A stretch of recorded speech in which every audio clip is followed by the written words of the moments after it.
భక్తి సంగీత కుసుమాలు ఛానల్ వీక్షిస్తున్న ప్రేక్షక మహాశైలందరికీ భావార్థామృతం సిరీస్కి పునఃస్వాగతం. ఈరోజు మనం ఈ వీడియోలో గురుపాదుకా స్తోత్రంలోని 3వ శ్లోకం యొక్క భావార్థం తెలుసుకునే ప్రయత్నం చేద్దాం. నతాయయోః శ్రీపతితాం సమీయుః కదాచిదప్యాసు దరిద్రవర్యా మూకాశ్చ వాచస్పతితాం హితాభ్యాం నమో నమః శ్రీ గురుపాదుకాభ్యాం. ఎవరు గురువు పాదుకలను భక్తితో నమస్కరిస్తారో పేదవారు కూడా సంపన్నులవుతారు, మాట్లాడలేని వారు కూడా గొప్ప పండితులవుతారు. అటువంటి మహిమ కలిగిన గురుపాదుకులకు నా నమస్కారములు. ఈ శ్లోకాన్ని కేవలం బయట అర్థంతో మాత్రమే చూడకూడదు. దరిద్రుడంటే ఎవరు? డబ్బు లేనివాడు కాదు, జ్ఞానం లేనివాడు.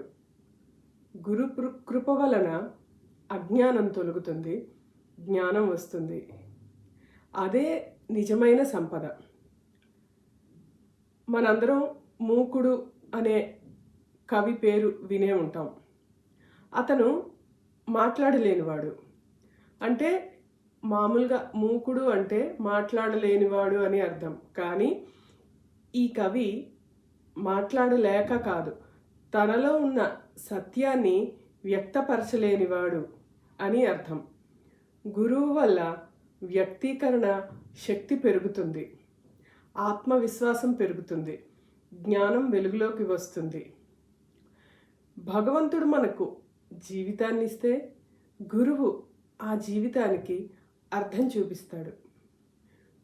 భగవంతుడు మనకు సంపదనిస్తే గురువు జ్ఞానం అనే సంపదనిస్తాడు.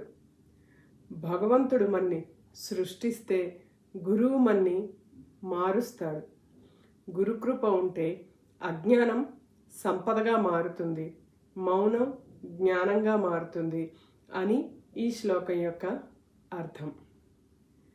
మీకు గనక మా ఈ వీడియో నచ్చినట్టయితే ఒక లైక్ చేయండి, మీ వాళ్ళెవరికైనా షేర్ చేయండి.